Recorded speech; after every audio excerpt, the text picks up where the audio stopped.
Hello and welcome to another video. Today just gonna do the Starkiller unlock guide that I kind of used when I was unlocking Starkiller a while back. Fortunately, all the characters used for the unlock are at the requirement level, so they are all at Relic 5. I do have Zetas on most of them, other than Dash Rendar, but I kind of had that's what I had at the time of unlocking anyway, so it's no difference to when I did unlock it. Really, I think you can do this without some of the Zetas, but it's always better to have if you can, due to obviously it'll make the battles easier. So we'll start off with Jade, which is the first battle, and very much with her, I kind of find you just want as much speed as possible, really, just so you can keep rolling your turns and getting attacks in as you are up against 5 characters. You can kind of target whoever. It's probably out of all the battles, this is probably the easier one, I find. But obviously, the more speed you have, the easier the battle will be overall. Obviously, if you want to get some potency in there as well, just to make sure she's landing debuffs, which will also help her take turns quicker. And if you want to put in some more damage, offense, or some more survivability, just to kind of outlast. But we'll get into the actual battle itself, just so you can see. So yeah, like I said, Mara Jade is very primarily fixed on speed, because in the team she's in, which is the Starkiller Emperor Palpatine team, you want her basically going as soon as possible so you can get turn meter rolling for that squad. So as you see, they'll always go first because of hands shoots first. You can I always go the middle ability because it'll get down that tenacity down, and then I'll throw in the debuffs. So in reality, you probably want to go for Chewbacca first, just because he will assist quite a lot, and obviously the more he's assisting, the more damage he's going to deal. Plus, he gives that guarded ability to 2 characters, which stops them from getting stuns and stuff like that. So obviously, the sooner you can kill him off, the easier you'll get. Don't worry about Luke so much, because at the start of Mara Jade's turns, you will very much, he'll be blinded, so you don't need to worry about him. He's not the worst one in here to deal with. I'd always suggest probably Chewbacca first, and then really after that, you kind of go for whoever. Normally, R2 be like your last one, just on the basis that he's always in stealth for a lot of the time. But as you see there, it didn't really matter. It was a very easy battle ultimately, and I'd credit that down to the speed that you have. So it's an easier battle I found. Next is Talon, and we'll go to our mods.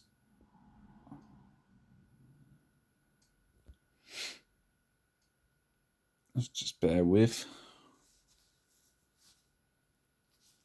So yeah, with Talon, very much again, you can go with as much speed as possible. It does help, but really you want as much damage as possible so you can get through the team as quickly as possible. I tried to get some crit damage in there as well, because you're playing up against the Sith Triumphite, which again you want to try and kill off Nihilus as soon as, just because of his insta kill that will come around eventually.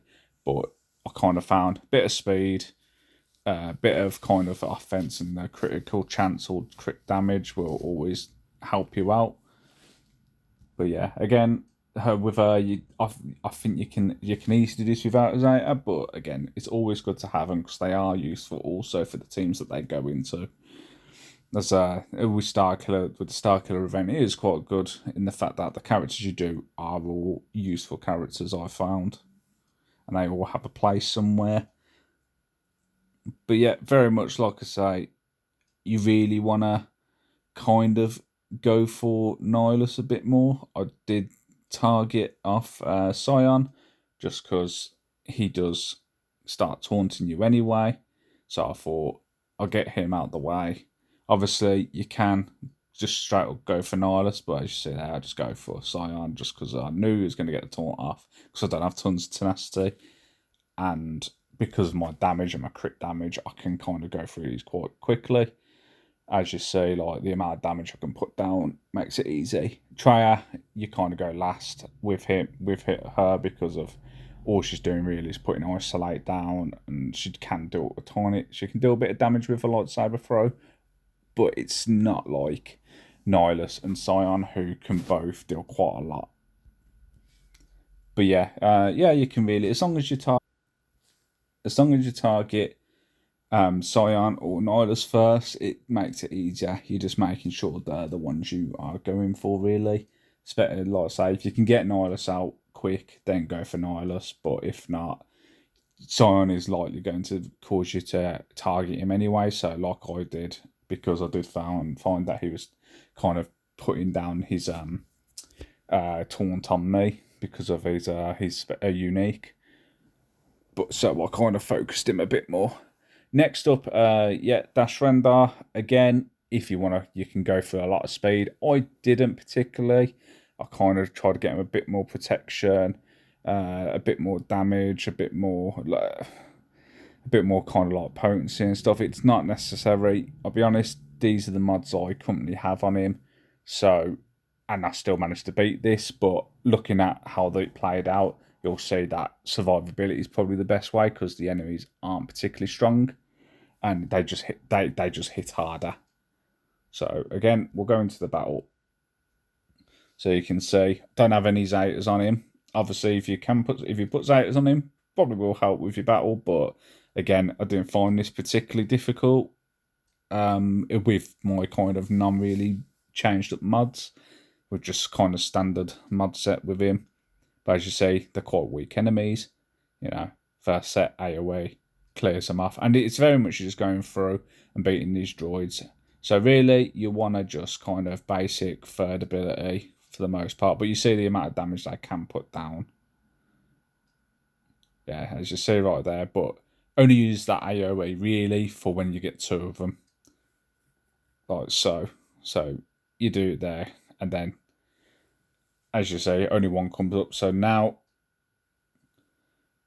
I will obviously basic, and it doesn't kill, fortunately. But like I say, that's why you probably want to go for a bit of survivability with him, just because they can hit quite hard. But yeah, it kind of just follows this. Yeah, I used that middle ability then because I was kind of testing out to see how much kind of health it gives him based on damage, but it weren't all that. So at this stage, very much you just stun. You just basically wanting to stun him, debuff him, and then obviously keep stunning him and debuffing him. You know, just so you can whittle him down. But he doesn't do anywhere near as much damage. He's just tanky in comparison to the rest. And again, that's the easier one, another easy one really. They are quite easy battles once you kind of get them set up right. So next up is the final one before you get to use Starkiller, and that would be Katarn. With Kyle, you definitely want to get a lot of speed on him, just because again this is up against a Synth Triumph fight, and you want to be able to take turns as much as possible. Obviously, having a bit of health protection can help, especially when you use his third ability. He does heal up quite a bit, so it will keep you surviving. Other than that, try and get some damage down because you want to do as much as possible. If you can get some tenacity and armor, any sort of things to help with survivability, these can help. But ultimately, it's just you want to put down as much damage as possible and go as quickly as possible with Kyle. So again, we'll go into this battle, and like I say, it's I think before I did a few attempts recent, but because I had changed my mod since I'd done this event, so I kind of done a few attempts, realised I weren't kind of attacking quick enough, so I kind of made sure I put more speed on him. But as you see, up against a Sith Triumph fight again, and you do probably target Nihilus on this one, just because he, with that Annihilate. But as you say, I'll just kind of target him, try to get rid of him as soon as possible. You don't really want to use the third ability until you get into health, because that is going to heal you up, and it's best use for it I found. His mid ability is really good as well, because obviously it can deal quite some good damage. But yeah, right, there you go. Nihilus is gone, and now we're at the point where it's just these two, and we're going to obviously try and keep ourselves alive. So using that third ability whenever we drop a bit of health. Sion got his ability off there, so I will have to fight him again. But I thought a target Treya, as she was going to deal more damage than Sion.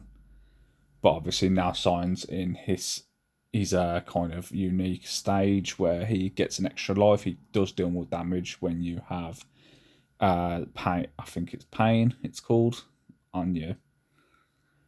But fortunately, he's not really inflicting anything, which is helpful. And I will kind of get through this. But you see the amount of damage you can throw down. But, you know, what's happening here is that speed, because obviously just then I had 2 turns in a row. And I am just slightly outpacing him to be able to get a couple of goes in a row.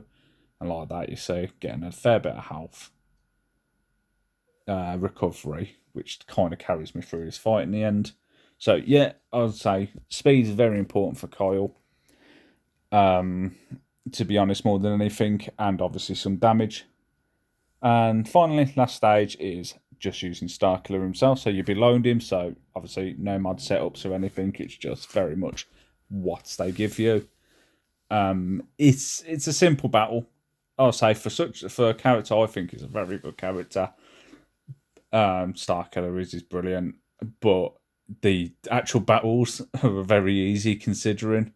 So yeah, I use this time to kind of look at his abilities, you know, before you actually unlock him. So that's why I'm looking through them. And you can test them out to see, obviously, what they do, you know, sort of debuffs, how many stacks. Because ultimately with this battle, all you're wanting to do is get to 100 stacks off his Unleashed. And the best way of doing that really is if you're just basicing, because you are you're hitting everybody when you're basic. But as you see, he'll counter attack a lot. If he lands his hit, he'll get some more stacks of Unleashed. But as a basic, you know, he will kind of build up stacks. You can, like I say, you can just kind of sit and go through this using basics for the most part, because you will heal up constantly. But like I say, it's nice to kind of sit there and try using his different abilities and stuff, just to kind of see what effects they have, and you know what's that kind of recovery rates, the amount of stacks they build. It's just a good way to kind of practice with him really before you actually unlock him. But yeah, again, like I say, you just see it's really just those exposes that can cause you issue, just because obviously the percentage damage they deal. But ultimately, it's not really an issue, this battle, because they aren't very strong. They are going to die very quickly, as is kind of the point with Starkiller. You know, absolutely walking through everything. But as you say, just counters, building those stacks, and then, you know, once he hits 100, you'll get a bonus turn, and you'll be able to do the Unleash and win the battle. So, like so.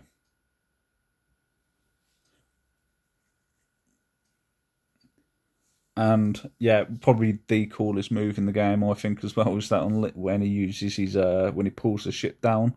But yeah, like I say, it's a rather simple battle, and it's you know, it's not the hardest challenge to do or the hardest journey, but at the same time, some people can find, you know, trying to figure out how you should mod your characters, what status you should have, stuff like that. If you need to go higher than the if you need to go higher than the requirement, which is relic 5, you know, it's, you know, you don't. It is simple really, and ultimately you can do it just as long as you've got a bit of speed on your characters, because none of the stages are particularly difficult. The hardest ones probably are the ones for the Sith Triumvirate, and that's just because if you're not dealing enough damage quickly enough, Nihilus will just insta-kill you and end that attempt, and that's it really. But yeah, hopefully this guide will be a help to some people who are newer to the game or at that stage where they're going for Starkiller. But like I say, it's probably not a necessary guide.